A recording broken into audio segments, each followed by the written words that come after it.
was your initial reaction when you were asked to be a lead actor in this short film? Honestly, I said I didn't want to do it.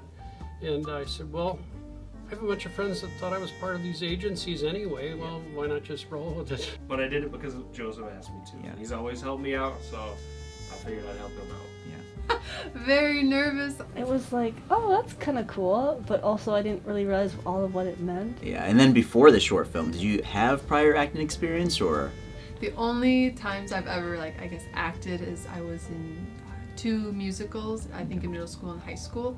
So I have very little experience, but nothing with any lines, so it was a lot different. I guess a little bit in high school, I took an improv class. And when he initially asked you, you said no, so I think that kind of makes sense, because it doesn't seem like you had prior history with acting or anything like that, is that correct? Correct, Okay. yeah. That's why it's I don't like being out there just on video. I did do some roles in some stuff and had a short acting class way back in the day, but I always tried to stay behind the camera until now. What were some tough scenes that you had to perform? I'd probably say the garage sequences. We had some audio issues with, background lawnmowers, cars. Yeah. Definitely the tray holding, that was very hard. Temperature, so it'd get really hot, then really cold. I mean, it didn't really bother me, but it's still just, if I had to pick something. Yeah. With how little the room was, obviously that makes it difficult trying to maneuver around everybody and not mess their areas up. And also trying to just talk to the actors without looking at the camera. That's right there. So those were probably the harder parts. Yeah. And memorizing lines, that wasn't always the easiest. The scenes kind of, to me, it felt normal. Okay. So I just did them.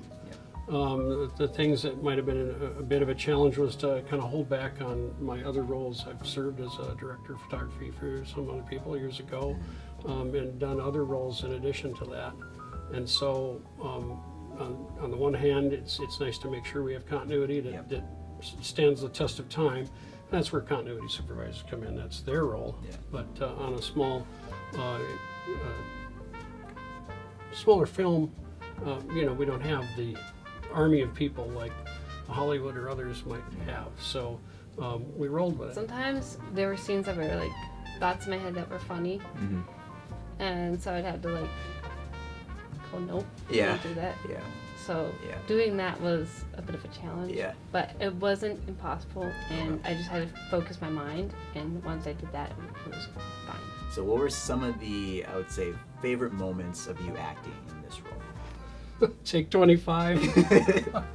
And what does that mean? So when we were doing the conversation where Dr. Hawk introduced himself, Dr. Hawk. East American Press would like to thank you for your participation. My dad's looking at me, it's interesting facial reactions. So then I'm just over here trying not to laugh. Yeah. I'll be leading the study for. Come on, man. I can't look at his face. Yeah, you're standing right. And we had to do so many takes for that one. Yeah. Finally, at the end of take 25-ish, he said, well, why don't you get over here, director, and see how this is? Dr. Hawk. East American Press would like to thank you for your participation. Well, it's predestined to fail. Do you see what we're saying though with the One more time. I think I can get this. I want to see, yeah. Okay. Action. Dr. Hawk. East American Press would like to thank you. We had fun doing it, and that was one of the nice things I really appreciated about how the director was working with us. You're working a role, but you're having fun. Kind of transitioning to the set, because I didn't get to see, I've heard a little about the set. It was built in your garage. So what was your initial reaction when Joseph pitched the idea for building the set in your garage? What were your thoughts? Where's my car going for the winter? Yeah. And now I have to chisel my car out every day if it snows badly this season. But, well, we fared pretty well with that. And then he came within less than a half an inch of the ceiling in my garage. And so his workmanship with the set was wonderful. It was just kind of funny. He came up and he says, well, we need to wire this too. And period 1950s, I'm kind of like, oh yeah, you get your garage inspector for a heater upgrade, and passes with flying colors. Well, we want to keep that inspector happy. We want to have nothing go weird. And so I said, we need to be able to plug in your set. And that really solved a lot of concerns, we'll call them. Gotcha. Yeah. And did you help at all with the building the set? And if so, I wired the set, Okay, so gotcha. the electrics were part of it, and it worked out well. And now, from my understanding, your dad as well, Ken Conant, actually played a role in this short film, and we have a picture of him here. Yeah, he's the second one from the audience's left in the picture. And so what would you think he'd say if he were alive right now? It's his grandson using his 16mm film camera and the UR 4000. I think he'd be overjoyed.